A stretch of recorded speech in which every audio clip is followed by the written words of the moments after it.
If you've been using Power BI for a while, you have probably seen the shape map visual just sitting in preview for what feels like forever. Well, after years and years and years in preview, the shape map is now generally available to the confetti in the Power BI desktop. You can now go into your normal visualization pane and grab the shape map without needing to add it in your preview features.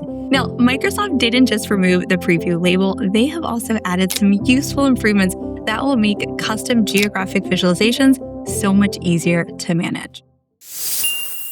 I'm Allison Gonzalez. I'm a Microsoft certified trainer here at Pragmatic, and in this video, I'm going to show you how the shape map works, when you should use that instead of the Azure Map, and also what's new now that that feature is officially production ready. Let's jump in. I am starting with the AdventureWorks dataset. And in here, we have a variety of different location-related data to use. And so in this, I am going to use the shape map in a few different ways. So you can see the different ways you can customize it and add data to get this map working at its best. So let's go to the first one. I have the shape map added in, and it is right here, right in the middle of my visualization pane. It's like this white map with a slight blue outline on it. The shape map, very similar to the filled map, which now may live down here. You might not even see it on your report because it is getting retired. It is on the way out the door along with the globe map. Now that those are officially departing, the shape map, as well as now the Azure map, are the top map recommendations to utilize in your Power BI report. But both have very different styles.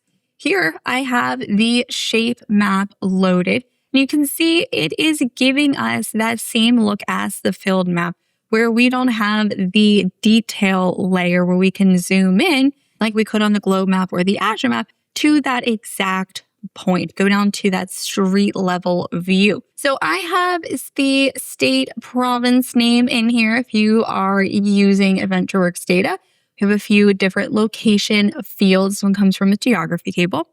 And I've added in that to my location field. Now we can also utilize a metric to change our colors in this color saturation area. So I'm going to put profit into color saturation area, and you can see how that is adjusting based on the amount of profit that is in each of the states that I have available on my map. And one thing that's important to understand with the shape map is that it really solves a different problem than the Azure map. The Azure map is excellent when you need to work with addresses, coordinates, routes, individual locations, but the shape map is designed for regional analysis. So instead of plotting points, shape map colors entire geographic areas. And that makes them useful when you're comparing performance across territories, countries, states, districts, or other predefined regions. In this example, I'm not too concerned where my individual customers are providing profit or where that's coming from. More so, I want to see how those sales, how the profit is looking across all of the different states. And that is what the shape map is designed for. Now, let's take a look at some of our map configuration options. And so in here, if you have on object turned on, you can bring your format pane over or click that paintbrush icon if you do not have on object on. In our format pane with our map selected, we can see we have a size and style selection where you can do all of your general sizing for the app, turn your background on or off over here, add your border, your shadow. And then we have our title field. Again, turn that on or off depending on the look or feel you're going for. Here in our map settings, the really cool advantage for shape maps is that Power BI includes built-in map definitions for common geographic boundaries. So for many reporting scenarios, you can simply select a built-in map and immediately begin visualizing your data. That means you don't have to find, download, or create a custom map file just to get started. You can, and we're going to touch on that in a second, but you do not need to because I can have all of these pre-created, predefined map templates to use. So for organizations that are tracking performance by country, state, or other common geographic regions, these built-in maps are often all you're going to need, and you can select exactly the one that works. So now I've got states, but let's see if we've got any data coming from the UK, for example, and we can see these predefined maps as we move into it. Now, I will say the real power of shape maps come from custom map supports. Many organizations don't organize their business by countries or by states or one of these predefined types on this list. So instead, they use sales territories, service regions, delivery zones, franchise areas, right? Other custom boundaries that they might have made up out of their head, but that are definitely not living in Power BI right now. So Shape Map allows you to upload your own TopoJSON or GeoJSON files that represent those regions. Now, I can see over here in my second map that I have, my second, same, again, shape map, just different data. This one's on Canadian provinces.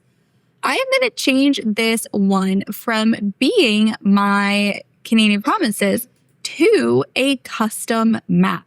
And I am going to now pull a custom file for this map. So let's swap this over. And you can do this by browsing again for one of those file types in your own device. I have now uploaded a GeoJSON file that is the New York City boroughs. Now, with this, and you can go, there's a few different sites out there where you are able to go and design your own maps. And I will actually link a video in the description where Greg, one of our awesome trainers, goes through and creates these custom maps. And you'll be able to see that by following that video below.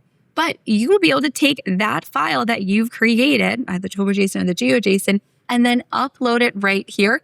And you will then see the area that you have created with that custom map, right? So now these boundaries don't represent traditional geographic regions. Instead, they represent defined territories that your company cares about. So I can use the same exact data that I have and now look at it through a lens that interests me, that I actually care about and need to see for my data. So this really is one of the biggest advantages of Shape Map. Rather than forcing your business data into a predefined geographic boundary, if you want this larger aggregate design versus the Azure Map, you can now visualize performance using the exact regions your organization actually use. For many businesses, this is going to provide much more meaningful insights than a traditional geographic map. Now, let's look at some of the improvements that Microsoft added as part of its general availability release. One of my favorite additions is the ability to download the custom map after it's been uploaded. So right here, we now have a little download button next to that map. Now, you might not think that's a big deal, but previously, if someone had uploaded a custom map and later needed to make changes, they had to go track down the original file. And you can think, right, that would be pretty difficult if the report has changed hands a few times or if that source file just wasn't properly stored. Right? Maybe some of you are thinking right now, oh my gosh, I did use a custom map back in the day and I don't even know where I put that. Maybe it's on my OneDrive, maybe it's floating around.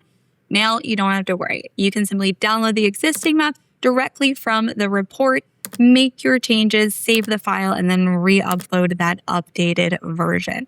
It's a small improvement, but it does make maintaining custom maps so much easier. Microsoft also added support for referencing maps through a URL. You can see that with this dropdown, we can switch from file upload to URL. So this, again, allows organizations to centrally manage map files and reuse them across multiple reports. So instead of uploading the same file repeatedly every time you're building a report with a shape map, you can then maintain that single source, reference it whenever it is needed. For large organizations, this can definitely simplify governance and it will reduce maintenance. All things I appreciate. Another improvement comes in our formatting pane. And let's take a look at our visual formatting options here in our colors.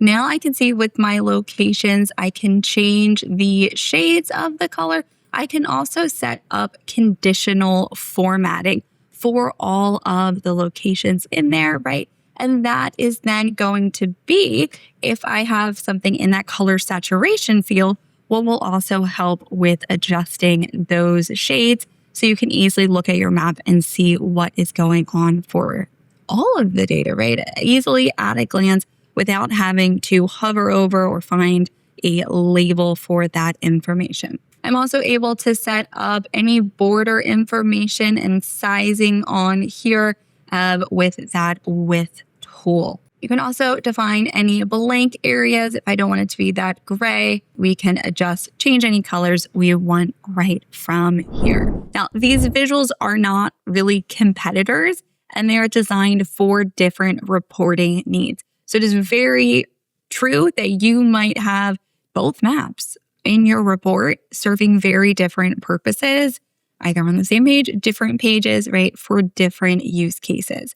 Your goal is regional performance analysis.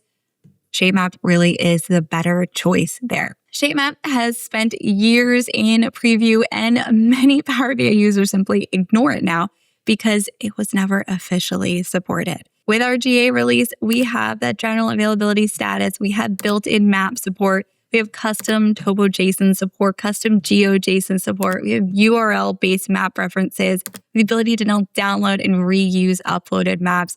So if you have overlooked ShapeMap in the past or you weren't able to utilize it from preview, now is a great time to take another look. And of course, if you have found this video helpful, please be sure to like the video, subscribe to the channel, and of course, ring the notification bell so you don't miss future Power BI tips, updates, and tutorials. Thanks for watching, and I will see you in the next video.